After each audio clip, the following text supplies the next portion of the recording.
শ্রী শ্রী মায়ের কথা পুস্তক থেকে পাঠ করছি। তারিখ 25/6/12 উদ্বোধন। ঠাকুরঘরের পাশের ঘরে মায়ের তক্তপোষের নিকটেই বসিয়া সকালবেলা কথা হইতেছে। আমি, মা, এই যে কেউ কেউ বলেন মঠের সেবাশ্রম, হাসপাতাল, বই বেচা, হিসাব নিকাশ প্রভৃতি সাধুরা যে করছে, এ ভালো নয়। ঠাকুর কি এসব কিছু করেছিলেন? নতুন নতুন যারা ব্যাকুলতা নিয়ে মঠে ঢুকছে তাদের ঘাড়ে এইসব কর্ম চাপিয়ে দিচ্ছে। কর্ম করতে হয়তো পূজা, জপ, ধ্যান, কীর্তন এইসব করবে। অন্য সব কর্ম বাসনা জড়িয়ে ঈশ্বর থেকে বিমুখ করে। মা, তোমরা ওদের কথা শুনো না। কাজ করবে না তো দিনরাত কী নিয়ে থাকবে? 24 ঘন্টা কি ধ্যান জপ করা যায়? ঠাকুরের কথা বলছে, তার আলাদা। আর তার মাছের ঝোল, ঘিয়ের বাটি, মথুর জোগাতো।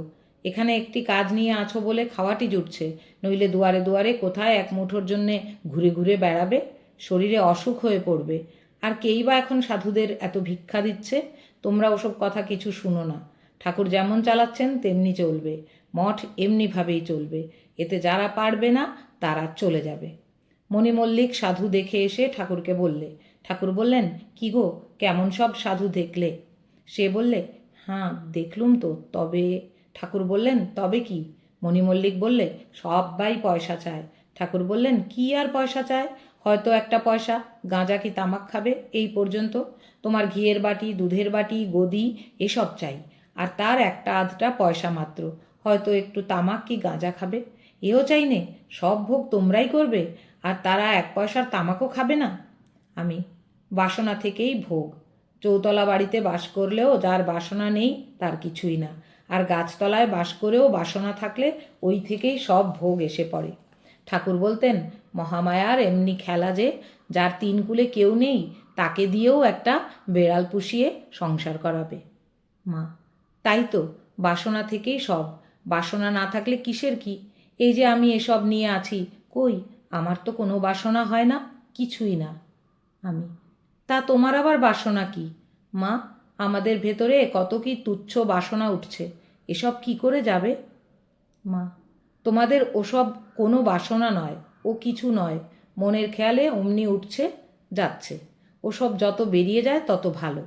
আমি, কাল বসে বসে ভাবছিলুম যে ঈশ্বর যদি রক্ষা না করেন তো কাহাতক মনের সঙ্গে লড়াই করা যায়। এক বাসনা যাচ্ছে তো অন্য বাসনা উঠছে। মা, যতক্ষণ আমি রয়েছে ততক্ষণ বাসনা তো থাকবেই। ওসব বাসনায় তোমাদের কিছু হবে না। তিনিই রক্ষা করবেন। যে তাঁর শরণাগত, যে সব ছেড়ে তাঁর আশ্রয় নিয়েছে, যে ভালো হতে চায়, তাকে তিনি যদি রক্ষা না করেন সে তো তাঁরই মহাপাপ। তাঁর উপর নির্ভর করে থাকতে হয়। তিনি ভালো করতে হয় করুন, ডোবাতে হয় ডোবান। তবে ভালো কাজটি করে যেতে হয়, আর তাও তিনি যেমন শক্তি দেন। আমি, আমার কি সেই নির্ভর আছে? হয়তো খানিকটা নির্ভর আসে, আবার তা চলে যায়। তিনি যদি নিজে রক্ষা না করেন তো উপায় কি? মনে ভাবি, এখন মা তুমি আছো, আপদ হোক বিপদ হোক এসে তোমার কাছে বলি, তোমার মুখ চেয়ে শান্তি পাই। এরপর কে রক্ষা করবে? তুমি যদি ফিরে চাও তবে তো হয়। মা, ভয় কি বাবা? তোমার কোনো ভয় নেই। তোমাদের সংসার, পরিবার, ছেলেপুলে এসব তো কিছু হবে না। তোমাদের ভয় কি? আর এর মধ্যে আমি থাকতেই তোমরা তৈরি হয়ে যাবে। আমি ভাবি, ঈশ্বর যদি ফিরে না চান তো জপ তপেই বা কী হবে? তিনি যদি রক্ষা করেন তবেই রক্ষা। মা, না, তোমার কোনো ভয় নেই। তিনি রক্ষা করবেন, তুমি কিছু ভেবো না। यथा अग्नेर्दाहिका शक्ति रामकृष्णे स्थिता हिया सर्वविद्यास्वरूपां तां शारदां प्रणमाम्यहं। जननीं शारदां देवीं रामकृष्णं जगद्गुरुं पादपद्मे तयोः श्रित्वा प्रणमामि मुहुर्मुहुः। हरि ओं तत्सत्। श्रीरामकृष्णार्पणमस्तु।